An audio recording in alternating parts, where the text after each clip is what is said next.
They made me sit on the floor like I was some outsider, while they sipped wine, smirked, and discussed how to save me from my pathetic little life. My own parents called a family meeting to talk about how poor and lost I was. But what they didn't know was that just 2 hours before, Forbes had emailed me, confirming I'd made their top 30 self-made millionaires under 30 list. I hadn't planned to say anything. I just wanted dinner. But they forced it.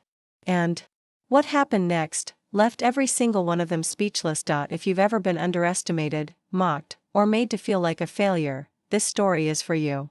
Like, share, and subscribe for more shocking real-life revenge stories. The entire living room felt like a courtroom, and I was the defendant. My mom clinked her glass and smiled in that fake way she always did before throwing an emotional grenade. "Maria, sweetheart, this isn't an attack. We're just concerned about you. We've all been talking, and we think you need help managing your life." Managing my life? I wanted to laugh. Just a few feet away, inside my coat pocket, was a notification from my private banker. 7 figures. Quietly sitting there. Unbothered.my. Older brother, Jeff, Mr. MBA, who still lived in our parents' basement, spoke next. "You quit your job, you're renting a tiny studio, and you don't even come to church anymore. You've changed, Maria." Changed? I had spent the last 4 years changing everything. I built a digital marketing agency from scratch. From my bedroom. With no funding. No handouts. Just grind. But I kept it quiet, because every time I succeeded, they'd find a way to make me feel guilty for it. Then came the fake tears. My cousin, Lisa, who ran a failed boutique and always borrowed money from grandma, wiped her eyes and said, "We're just worried you'll end up alone and broke."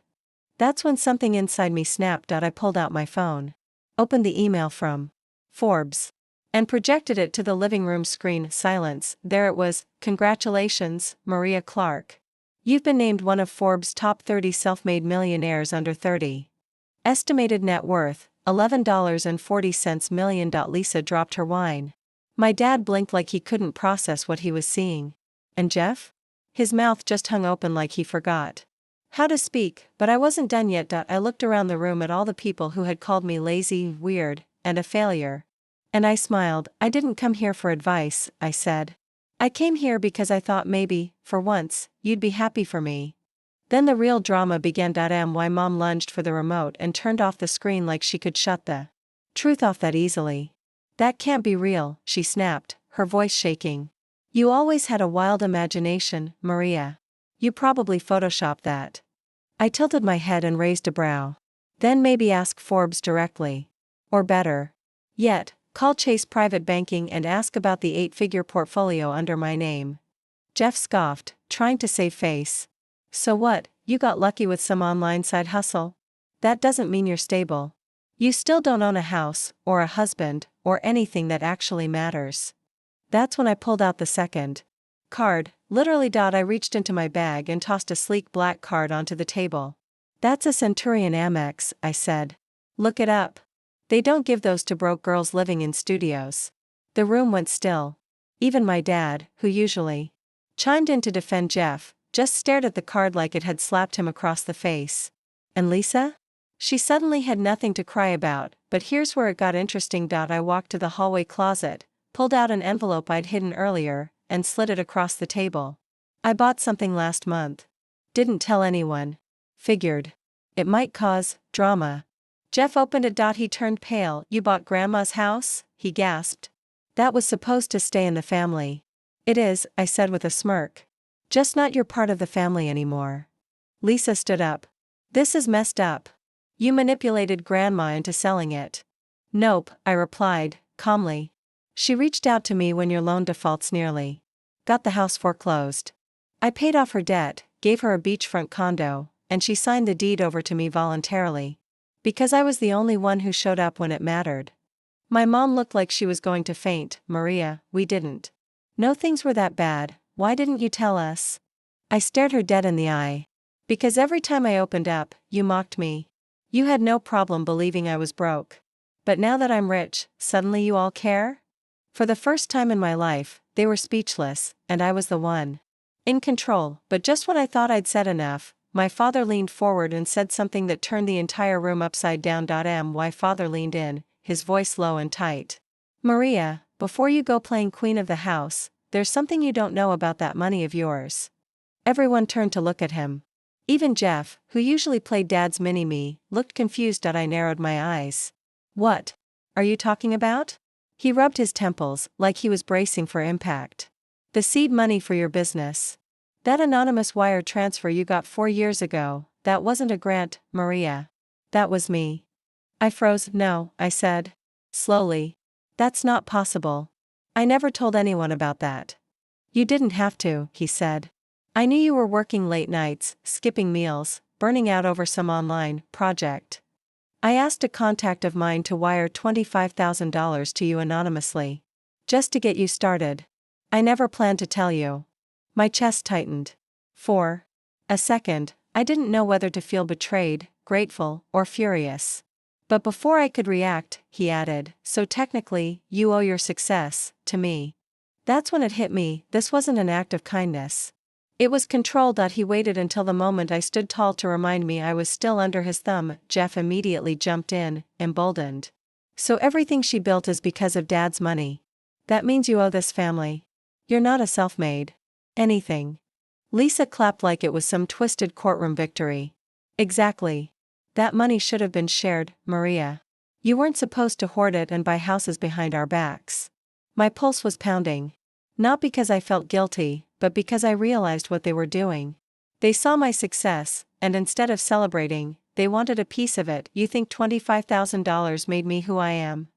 I asked, standing up slowly. You think that wire made the 14-hour days, the breakdowns, the 6 failed campaigns, and the 5 years of missed birthdays worth it? Jeff sneered. Facts are facts. You didn't build this alone. I reached into my coat again and pulled out a second folder, this one thicker, official. Fine, I said. Let's make it legal. I opened the folder and slid out a document stamped with a golden seal. I just launched a private equity firm, I said calmly. We're starting with a $3.2 million investment fund. And you know what? I've decided to offer a $50,000 grant to aspiring small business owners. Jeff's eyes widened. Seriously? Yeah, I said. But you're disqualified. So is everyone in this room. My mom's voice cracked. Maria, don't do this. I turned to the door, but before I could step out, my dad stood up and shouted, don't walk away. You're not the only one with secrets. I stopped. Slowly turned back. What secrets?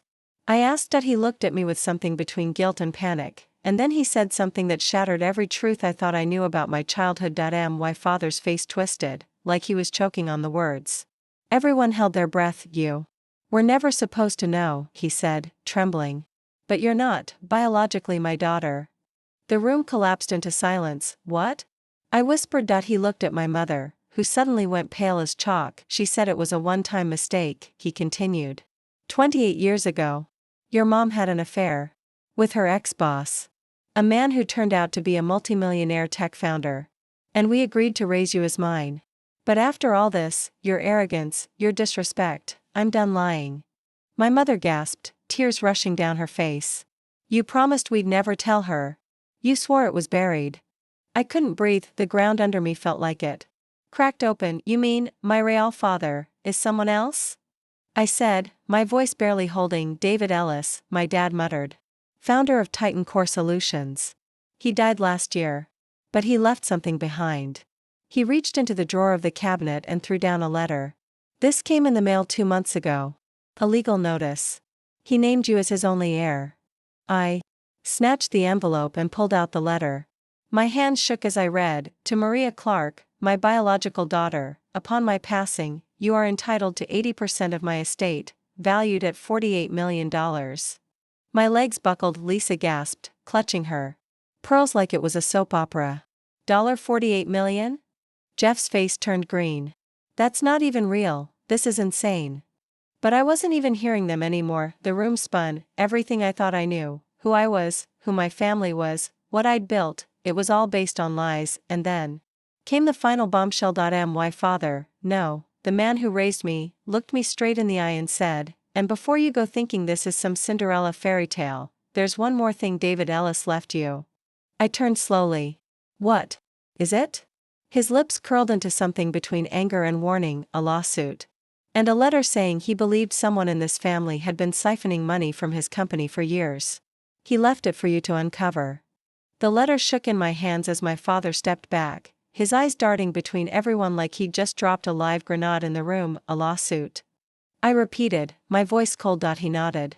David Ellis believed someone with insider access had been funneling money from Titan Core for years. And in his will, he named you as the one to trace it. My mind spun. I wasn't just the heir to a fortune. I was the heir to a scandal. Jeff snatched the letter from me, scanning it with shaking hands. This is insane. Why would we be involved in something like this? But his voice cracked in a way that made my skin crawl. I don't know, I said slowly. But someone in this room has something to hide. And lucky for me, I just hired a forensic financial team 2 weeks ago. They'll love this little puzzle. Lisa jumped up, her voice suddenly high-pitched. Don't look at me. I didn't even know who your real dad was until 5 minutes ago. I didn't respond. I just reached into my purse and pulled out a flash drive. I already ran a background scan on everyone in this family before signing the house papers. Just a gut instinct. I plugged it into the laptop. A list popped up on the screen. Transactions, shell companies, duplicate invoices. Jeff's name was all over it. Offshore payments. Private crypto wallets.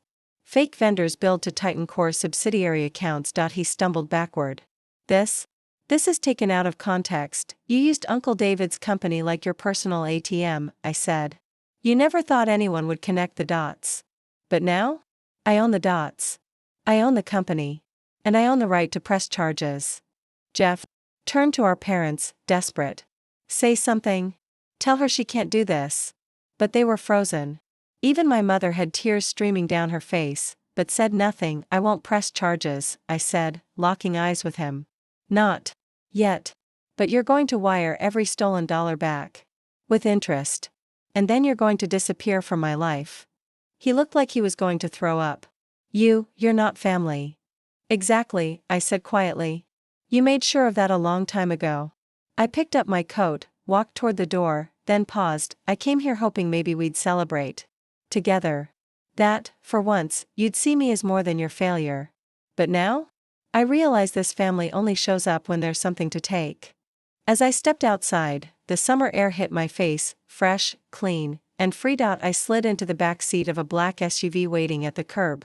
My assistant, Parker, smiled from the front. Where to, Miss Clark? I glanced down at the Forbes email. On my phone, then at the legal folder beside me. First stop, I said, smiling, Titan Core headquarters. Time to rebuild the empire my real father left behind. Then I looked out the window one last time, as the house where I was once mocked, dismissed, and pitted faded into the distance. I wasn't the poor girl anymore. I was the legacy they never saw coming.